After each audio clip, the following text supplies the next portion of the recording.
You wake to footsteps echoing through stone halls, growing louder and faster.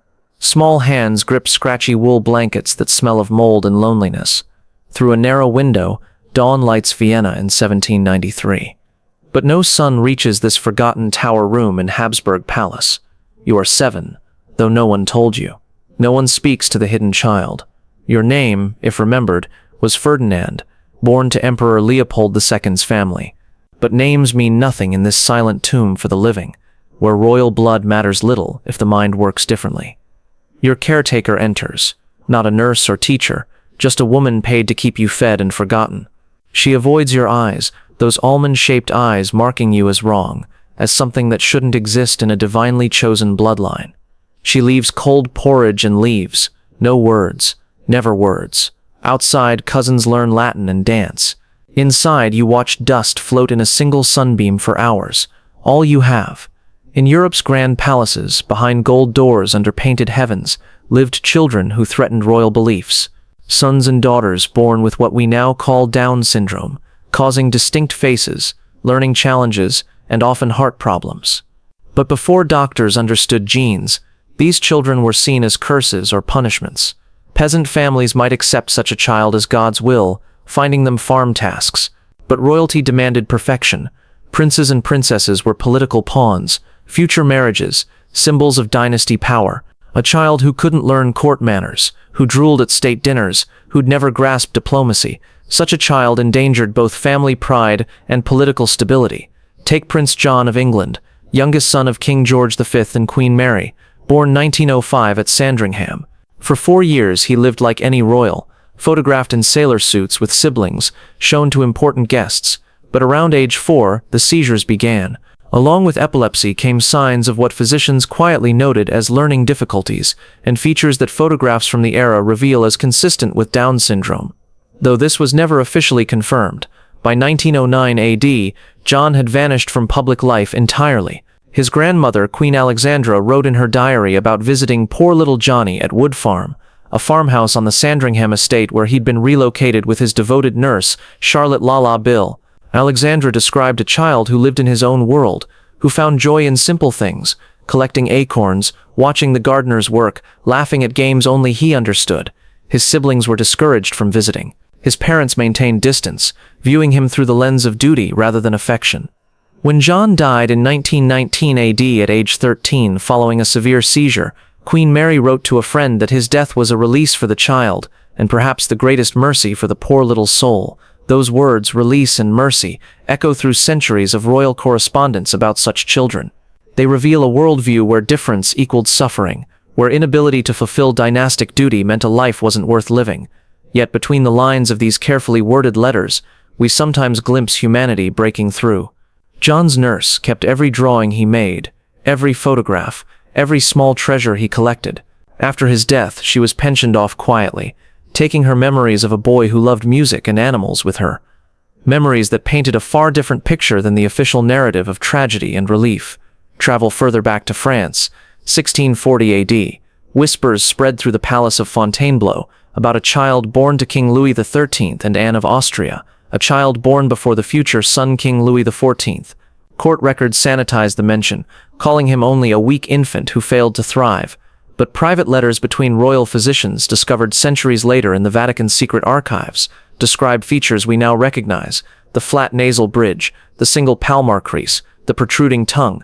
This unnamed prince lived exactly 43 days. His wet nurse, interrogated repeatedly, swore she'd fed him properly, that she'd done nothing wrong. Of course she had done nothing wrong. The child likely had the heart defects that affect nearly half of all babies with Down syndrome. But in an era where infant death required blame, where royal blood was supposed to be stronger than common stock, someone had to be at fault. Palace servants whispered about the special prayers Anne of Austria commissioned, the pilgrimages she made to shrines, seeking an explanation for why God had marked her child. Some said it was punishment for the king's sins. Others blamed the queen's Spanish blood. Still others pointed to astronomical alignments at the moment of conception.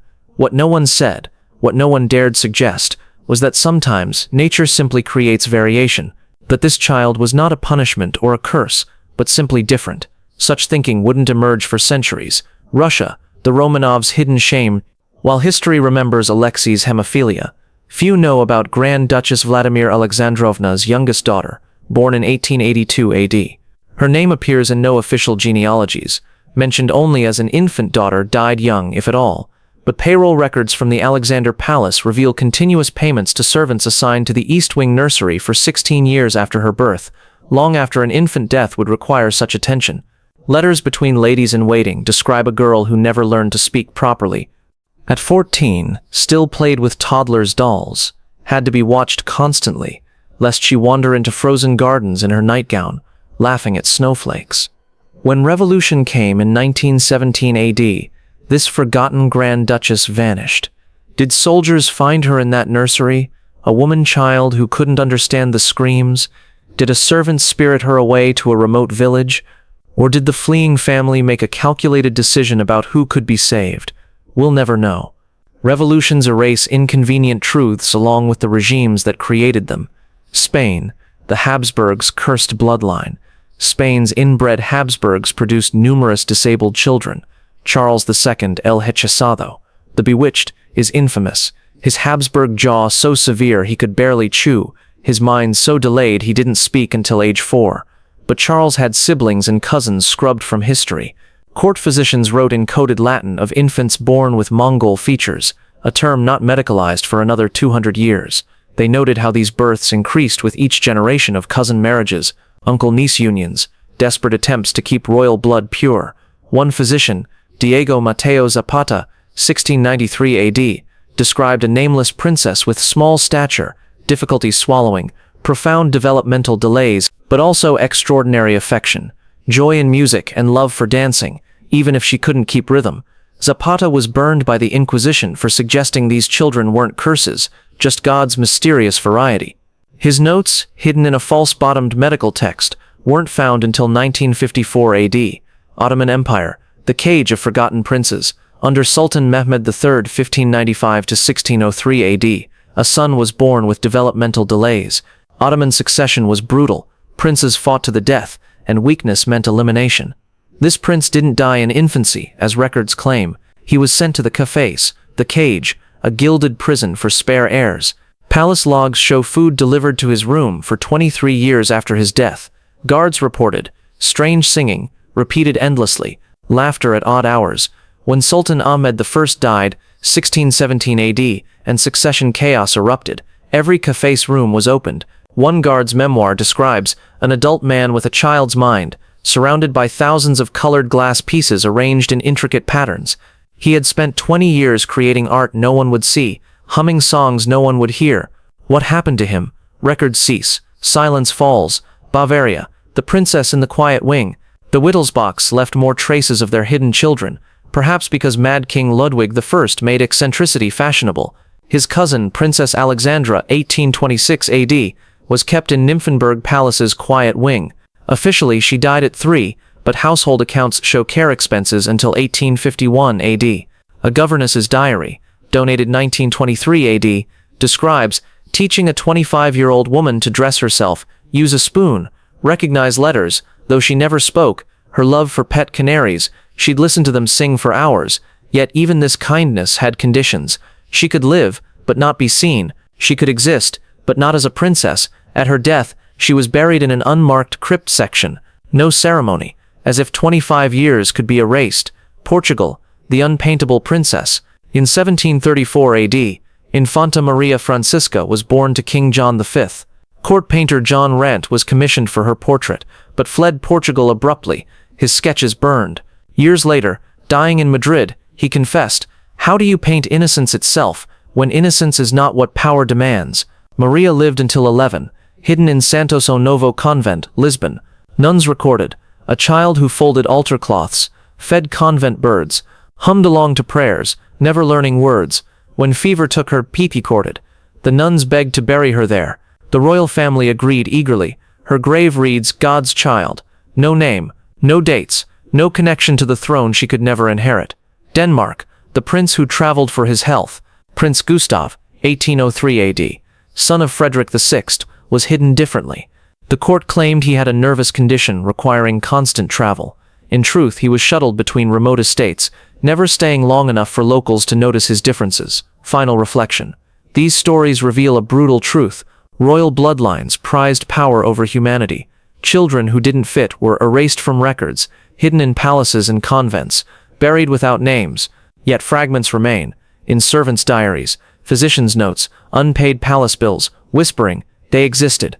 History tried to forget them. We shouldn't. Denmark. The prince who studied abroad. Prince Gustav's tutors, really his minders, submitted false reports about his academic progress while secretly teaching him basic life skills. Letters preserved in the Danish royal archives reveal their growing affection for their charge despite the deception. Tutor Hans Eriksson wrote extensively about Gustav's unique gifts, perfect recall of every face he'd ever seen, uncanny ability to predict weather changes days in advance, a strange instinct for detecting lies. In one poignant passage, Eriksson mused, "We measure intelligence too narrowly.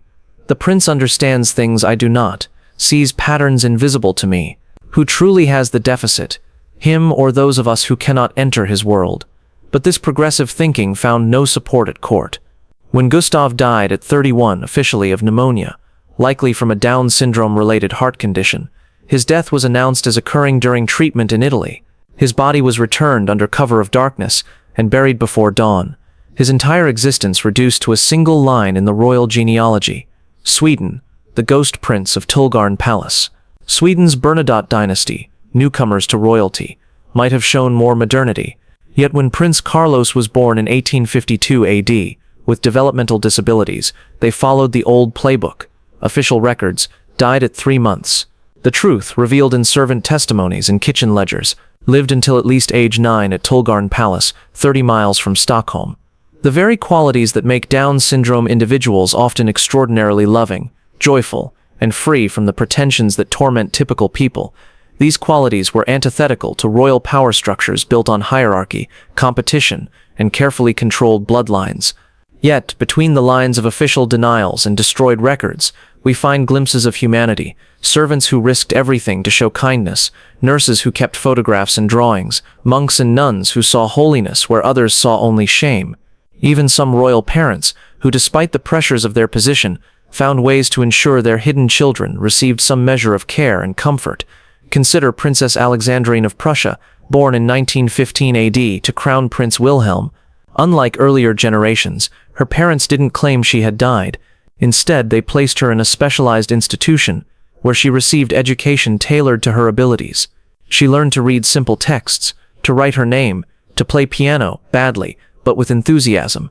When the Nazis came to power and began their euthanasia programs targeting disabled individuals, her family faced an impossible choice. Records suggest she was quietly moved to Switzerland, where she lived under an assumed name until her death in 1980 AD, having outlived the empire she was born to inherit. World War II marked a turning point, though not always for the better. The Nazis' systematic murder of disabled individuals, including those with Down syndrome, shocked even royal families who had hidden such children for centuries. Some recognized their own complicity in creating the attitudes that made such genocide possible. Others simply became more careful about concealment, understanding that in a world where such children could be murdered by the state, private shame was preferable to public knowledge. After the war, as Europe rebuilt and modernized, royal attitudes began slowly shifting. When Prince John of Luxembourg was born in 1957 AD with Down syndrome, his family made a revolutionary decision. They acknowledged him, not fully, not proudly, but they admitted he existed, that he lived in a special care facility, that he was their son and brother.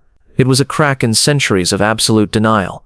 By the 1960s and 1970s, medical advances meant children with Down syndrome were living longer, healthier lives.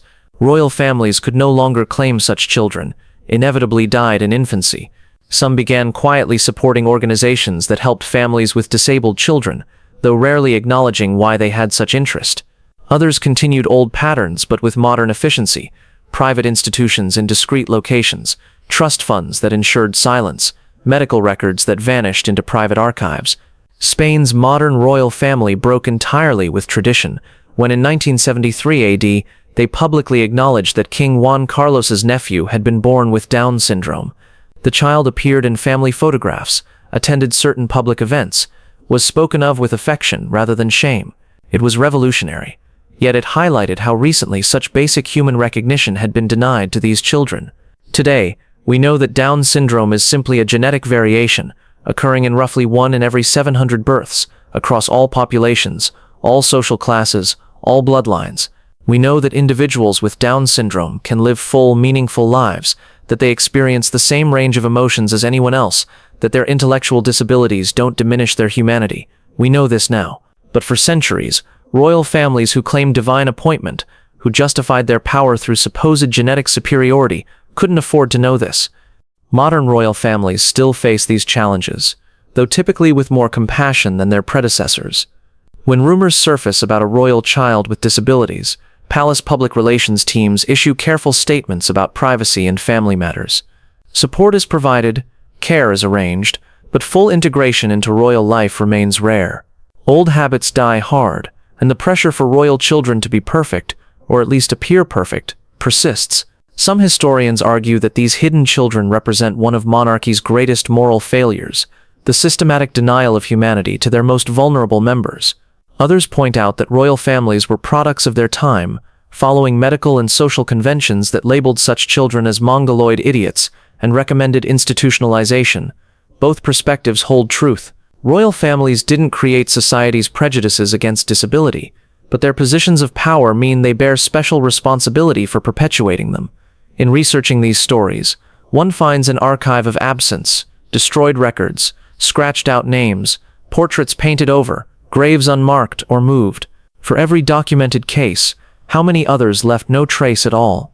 How many royal children with Down syndrome lived their entire lives known only to a handful of servants sworn to secrecy?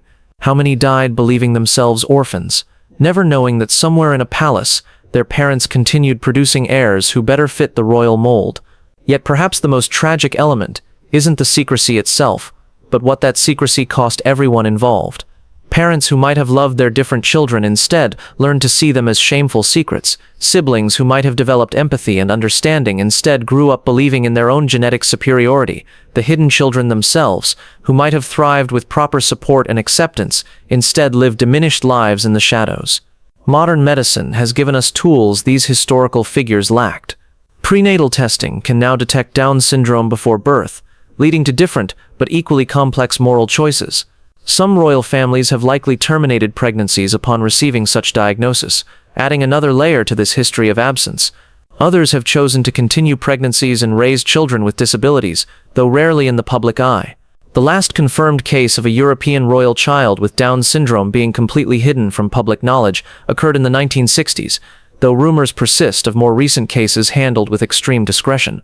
Privacy laws and modern medical ethics make it harder to track such stories, which is perhaps as it should be. These children deserve privacy but not erasure. They deserve protection, but not imprisonment. What would history look like if these children had been acknowledged?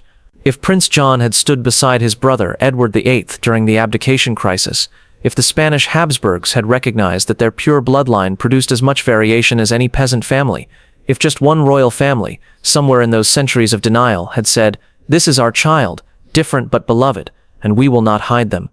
We cannot rewrite history, cannot restore names to scratched-out records or mark graves that have been lost. But we can recognize that these forgotten princes and princesses existed, that they mattered, that their lives had value beyond their inability to inherit thrones or secure alliances. They were children who laughed and cried, who felt love and loneliness, who experienced the world in ways their normal siblings never could. Some found moments of joy despite their circumstances. The unnamed Russian Grand Duchess arranging her glass pieces, Prince Gustav predicting the weather, Felix bringing happiness to his monastery. Others likely lived lives of profound isolation and neglect, understanding only that they were somehow wrong, somehow shameful, somehow less than human in the eyes of those who should have protected them. Their stories force us to confront uncomfortable truths about how society treats difference, how power structures reinforce narrow definitions of worth, how shame gets passed down through generations like a twisted inheritance. Royal families, in their treatment of disabled children, held up a mirror to society's darkest impulses, the desire to eliminate difference, to hide imperfection, to pretend that human variation is abnormality rather than nature's rule. Today's royal families navigate a different world, one where disability rights movements have changed public consciousness, where inclusion is valued at least in principle, if not always in practice, but the ghosts of those hidden children remain, haunting palace corridors and unmarked graves, reminding us that privilege and power don't automatically confer compassion, that blue blood can run just as cold as any other. Picture again that child in the Habsburg Tower, watching dust motes dance in morning light. Their name might have been Ferdinand, or Franz, or Maria, or any of dozens of names we'll never know.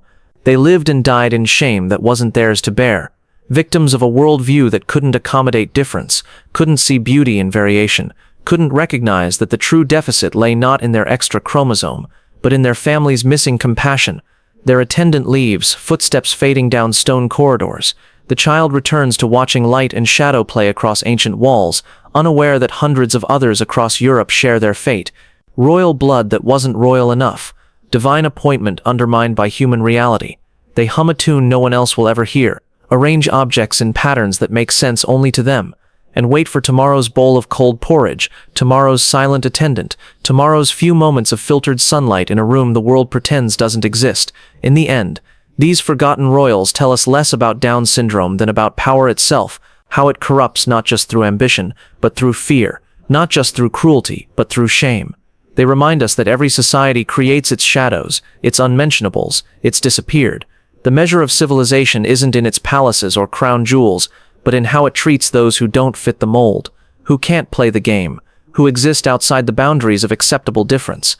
Somewhere in Europe, in unmarked graves and forgotten corners of royal crypts, lie the bones of princes and princesses whose only crime was being born different, their names erased, their faces destroyed, their existence denied.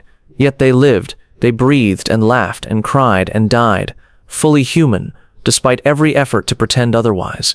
And in their silence, they speak volumes about what happens when bloodline matters more than blood, when appearance trumps reality, when the fear of imperfection becomes more monstrous than any imagined defect. You are still in that tower room, centuries collapsed into a single moment of abandonment, but now you know you're not alone. Across time and space, in palaces and convents and institutions, others share your fate. History will forget your name, but you existed, you mattered. And in that dawn light, filtering through stone and centuries, that's enough. It has to be enough, because it's all that remains when power chooses shame over love, absence over presence, forgetting over the harder work of remembering. A groundskeeper's son, writing memoirs decades later, recalled playing with a silent boy who laughed endlessly, a child fearless of adults, a watcher of ant colonies for hours. He only appeared when the royals were away, the memoir notes, like the happiest ghost imaginable. Austria-Hungary, the monk's beloved Felix. The Habsburgs' inbreeding curse struck again in 1868 AD, when Archduke Karl Ludwig's son was declared stillborn. A midwife's diary discovered during Watsui tells the truth. The newborn's features made Emperor Franz Joseph recoil, taken from his mother within hours, given to monks near Vienna with orders to raise him as an orphan. They named him Felix, happy for his radiant joy. For 12 years, he helped with simple chores, became beloved by the brothers, was seen as having a kind of holiness. When scarlet fever took him in 1880 AD, the abbot wrote, "Our Felix has returned to God, who surely loves him better than the world ever could." Prussia, the secret portraits. Even in these bleak patterns, glimmers of humanity survived. Prince Waldemar, 1889 AD, nephew of Kaiser Wilhelm II, was hidden like the others, but his nurse Emma Müller commissioned a local artist to paint his portrait every birthday. 17 portraits survive, showing his growth from boy to man. His Down syndrome features rendered with dignity and care, a secret act of love that defied royal shame, the unbroken pattern. Across Europe, the cycle repeated. Birth of a different child, recognition of disability, concealment from public view, erasure from official history. Yet in servants' diaries, monks' records, and hidden portraits, their true stories whisper, not as cautionary tales, but as testaments to lives that mattered beyond dynastic politics. History tried to bury them. We must listen when they speak.